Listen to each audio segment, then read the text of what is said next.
Hi all. నేను doctor Kiran Kumar Punnam, consultant and vitreo retinal surgeon at Kiran eye care hospital, Mancherial. So ఈరోజు మనం diabetic retinopathy గురించి మాట్లాడుకుంటాం. సో డయాబెటిక్ రెటినోపతి అంటే డయాబెటీస్ ఉన్న పేషెంట్స్కి రెటినా ఎఫెక్ట్ అవ్వడం వల్ల వచ్చే ఒక జబ్బు.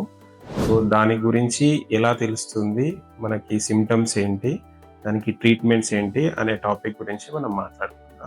సో డయాబెటీస్ అనేది అన్‌కంట్రోల్డ్ హై షుగర్స్ ఒక course of 1 year or above then 1 year ఉంటే మనకు ఆ సిమ్టమ్స్ అనేవి రావచ్చు. సో సిమ్టమ్స్ డైరెక్ట్‌గా పేషెంట్‌కి కనిపించవు. బట్ పేషెంట్ మాత్రం రెగ్యులర్‌గా స్క్రీన్ చేయించుకోవాలి. సో స్క్రీనింగ్ అంటే ఏంటి? రెటీనా స్క్రీనింగ్ అని అంటాము.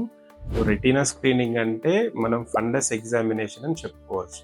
సో దాన్ని రెటీనా స్పెషలిస్ట్ ఎవరైతే ఉంటారో వాళ్ళు డ్రాప్స్ వేసి చూడడం జరుగుతుంది. సో రెటీనాలో మనకి బ్లడ్ వెజిల్స్ ఉంటాయి, ఆప్టిక్ డిస్క్ ఉంటుంది, మ్యాక్యులా ఉంటుంది. సో ముందుగా ఈ డయాబెటీస్ అనేది రెటీనా బ్లడ్ వెజిల్స్ని ఎఫెక్ట్ చేస్తుంది. సో బ్లడ్ వెజిల్స్ ఎలా ఎఫెక్ట్ అవుతాయి అంటే బ్లడ్ వెజిల్స్ లావ్ ఎక్కడం, స్వెల్లింగ్ రావడం కానీ, బ్లడ్ వెజిల్స్ లీక్ అవ్వడం కానీ, సో నరంలో వాపు, డయాబెటిక్ మ్యాక్యులర్ ఎడిమా కానీ, సో నరంలో కొత్తగా రక్తనాళాలు అంటే మన పుట్టుకతో ఉన్నవి కాకుండా డయాబెటీస్ వల్ల కొత్తగా బ్లడ్ వెజిల్స్ కూడా ఏర్పడి అవి లీక్ అవ్వడం జరుగుతుంది. సో దానివల్ల ఏంటంటే మనకి రెటీనాలో బ్లీడింగ్ అవ్వడము, సో ఇలాంటి మార్పులు రావచ్చు. సో డయాబెటీస్ ఉన్న ప్రతి పేషెంట్ కూడా ఎవ్రీ ఇయర్ రెటీనా స్క్రీనింగ్ అనేది చేయించుకోవడం చాలా అవసరము.